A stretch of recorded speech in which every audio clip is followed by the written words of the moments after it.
So magandang hapon mga kababayan. Nandito po tayo ngayon sa Mactan Cebu International Airport. Nandito po tayo ngayon. May hinihintay po tayo rito ng tao. So kahapon last din galing po tayo sa Mindanao. Naabutan tayo ng Pulibok. Kaya ngayon lang tayo nakarating rito. By the way mga kababayan, ito ang ating hinihintay. Tingnan mo ang improvement ng Mactan Cebu International Airport.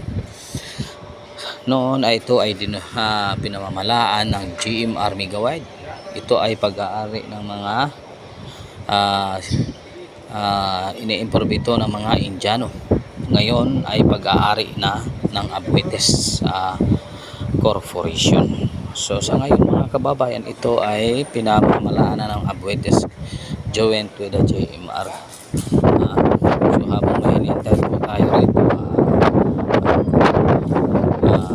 tinitingnan natin kung gaano kabisi tayo rito. Pero hindi naman masyado kasi tapos na ang Pasko. Tapos na ang Pasko, may hinihintay natin ang okasyon. Ito ay sa pamamagitan ng Sinulog Madrigas dito sa Cebu. By the way mga kababayan, ito ang ating hinihintay. Malapit na ang sinasabi na may mga malaking pagtitipon. So ngayon sasabayan natin yan mga kababayan. Sasabayan natin yan kasi hindi na maganda ang dagan ng politics dito sa ating bansa. Kailangan na talaga itong walisin itong mga taong nagpapahirap sa ating bayan. Kailangan na talagang walisin. Bakit hindi mo kailangan silang walisin mga kababayan? Zero ang budget ng zero. Pero sabi ng presidente, palalakasin daw ang bill. Paano papalakasin na wala ka namang perang budget? Paano mo papalakasin ang isang bagay na wala kang budget? Ito ay isang strategy para sabihin ang mga tao ay naniniwala na sa kanila. Paano maniniwala ang tao dyan? Paano maniniwala? Paano maniniwala ang tao dyan na kahit sa sinasabi mo ang kilo ng bigas ay gagawin mong 20, hindi mo managawa. So ngayon, sasabihin mo na ang tao, ipapakain mo sa tao na ang ginagawa mo ay tama, ito ay mangyayari. Paano mangyayari yan? Walang budget ang PhilHealth. Kami ay nagbibigay buwan-buwan ng PhilHealth remittance namin na ini-increasean pa ninyo pagkatapos ngayon kukunin pa ninyo. Dapat talaga ang PhilHealth, dapat sa PhilHealth tingnan mo ang coverage ng PhilHealth, ang liit-liit. Magkautang-utang ka pa. Bakit? Ang liit ng budget ng coverage mo. Dapat kung mayroong pira ang PhilHealth, dapat mag-coverage kayo ng 300,000 para yung member ng PhilHealth hindi magkautang-utang. Di ba? Paano yan? Kung magkautang-utang isang pasyente, paglabas ng ospital, mayroon nang naghihintay na utang, may coverage na, kulang pa. Kung talaga ang totoong serbisyo ang ginagawa niya, tapos sasabihin ng ating presidente, palalakasin. Tapos ngayon tinanggal pa ang NSC, National Security Council, ang Office of the Vice President, ang dating mga pangulo ng Pilipinas. So ibig sabihin may indikasyon ito. Anong sabi ng mga analyst, professor? May indikasyon ito na gagawing martial law ang bansa. Ay talagang ito mangyayari talaga ito kapag hindi niyo ginagampanan ng presidente ang kailang tungkulin.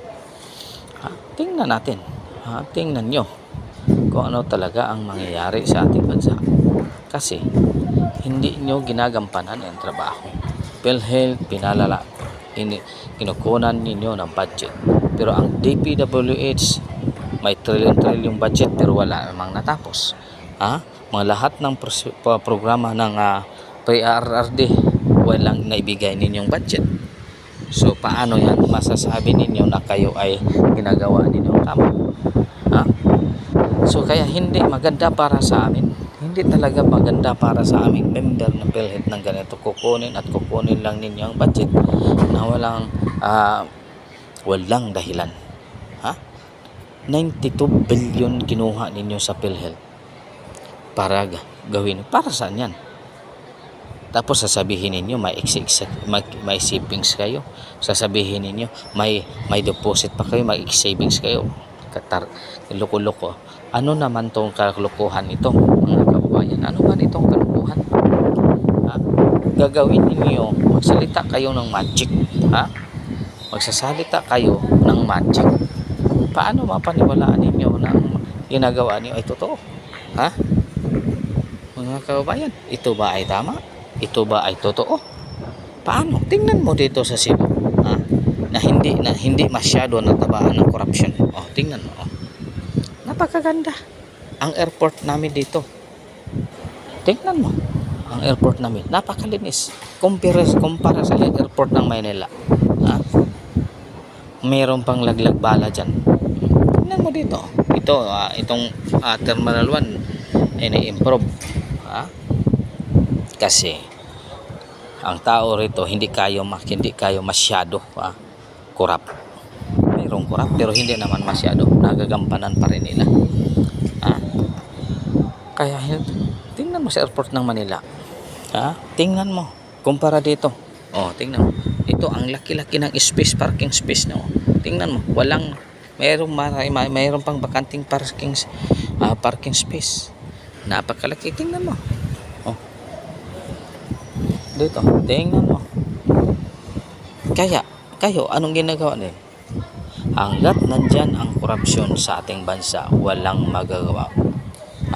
Kaya kung gumagawa kayo ng batas, gawin nyo na ang batas na kung makakurap ang isang public official ng 5 million, kailangan bitayin. Kailangan mayroong bitay talaga, hindi yung batas lang na walang parusa. Parusahan talaga para hindi natularan ng ibang politiko. Pero sino ang susuporta nito? Kung mayroong mang tao mag-endorse nito, sino mang susuporta? Kundi ang grupo lang ng PDP Laban ang makagawa dyan. Grupo lang ng PDP Laban. Kung grupo ng Marcos administration ang gagawa dyan, hindi makagawa yan. Kasi lahat dyan may plano, may interest sa bayan. Lahat dyan may interest, may political interest. Paano susuportahan yan? Ako kapag mayroon kang congressman na susupport dyan ako bibilib. Dyan ako bibilib. Kapag nagkatotoo na. By the way, mga kababayan, maraming salamat sa inyong suporta. Maraming salamat mga kababayan sa suporta. Kung hindi pa ka nakapasubscribe sa aking channel, pasubscribe na.